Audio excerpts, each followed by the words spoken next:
आदाब नाज़रीन, district police office Sangareddy आज बतारीख 4 सितंबर 2024 फिजियोथेरेपी डॉक्टर बंडला विलाबोल सिन्हा, जिसने हाइड्रा के नाम पर 20 लाख रुपए की धोखाधड़ी की। संगारेड्डी जिला पुलिस ने ऑपरेशन के दौरान मुलजिम को रंगे हाथों पकड़ा। आइए नाज़रीन, देखें इसी की तफसीली रिपोर्ट। హైడ్రా అనే కొత్త ఆర్గనైజేషన్ క్రియేట్ చేయడం జరిగింది ఇల్లీగల్ ఎన్క్రోచ్మెంట్ ఎఫ్టీఎల్ పరిధిలో మరియు బఫర్ జోన్ లో ఉన్న అక్రమ కట్టడాలు కూల్చివేయడానికి. సో దీన్ని ఆసరాగా చేసుకుని కొంతమంది డబ్బులు వసూలు చేస్తున్నారు, బ్లాక్ మెయిల్ చేసి వీళ్ళని మాకు ఇన్ఫర్మేషన్ వచ్చింది.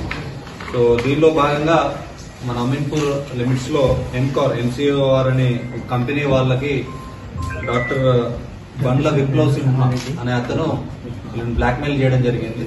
సో అదే విషయం హైడ్రా కమిషనర్ శ్రీ రంగనాథ్ ఐపీఎస్ గారికి ఫిర్యాదు చేస్తే సార్ ఇచ్చిన ఇన్ఫర్మేషన్ ప్రకారం సంగారెడ్డి పోలీసుల టాస్క్ ఫోర్స్ మరియు అమీన్పూర్ పోలీసులు కలిసి నిన్న ఒక చిన్న డెకాయ్ ఆపరేషన్ చేయడం జరిగింది. దానిలో ఈ ఫిజియోథెరపీ డాక్టర్ విప్లవ్ సిన్హా దాదాపు 20 లక్షలు వీళ్ళ దగ్గర హైడ్రా పేరుతోటి మీరు డబ్బులు ఇస్తే ఓకే, లేదంటే హైడ్రా కంప్లైంట్ చేసి మీరు ఇల్లీగల్ ఉన్నాయని చెప్పేసి కూలగొట్టిస్తాను, నాకు హైడ్రాలో పరిచయాలు ఉన్నాయి, ఆఫీసర్లందరూ తెలుసు అని ఫేక్ ఫొటోస్ ర్యాండమ్ గా అక్కడక్కడ దిగిన ఫొటోస్ అన్నింటినీ కూడా చూపించుకుంటూ వాళ్ళ దగ్గర డిమాండ్ చేయడం జరిగింది.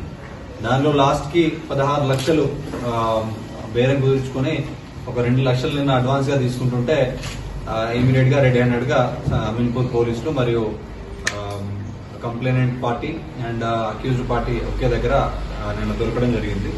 సో ఈ ఇతను డాక్టర్ విప్లవ్ అనే అతను యాక్చువల్ గా బేసికల్లీ ఖమ్మం నుండి ఫిజియోథెరపీ డాక్టర్ గా పనిచేస్తున్నాడు. బట్ ఈ మధ్య కాలంలో లాస్ట్ 3-4 మంత్స్ నుండి ఈ చిన్న చిన్న పత్రికల పేర్లు చెప్పి, చిన్న చిన్న మీడియా ఛానల్స్ పేర్లు చెప్పి ఒక fake media person ID cards create చేసుకుని ఈ వార్తల్లో వచ్చిన క్లిప్పింగ్స్ అన్నింటినీ కూడా ఆసరాగా చేసుకుని ఆ బిడ్డలకు ఫోన్ చేయడము, వార్నింగ్లు ఇవ్వడము, పిటిషన్స్ చేయడము కావాలని చెప్పేసి మీరు డబ్బులు ఇస్తే ఓకే, లేదంటే ఇంకా వీటి మీద ఇంకా రాయించి మీకు ఇబ్బంది కలిగేస్తామని బెదిరించడం జరుగుతుంది.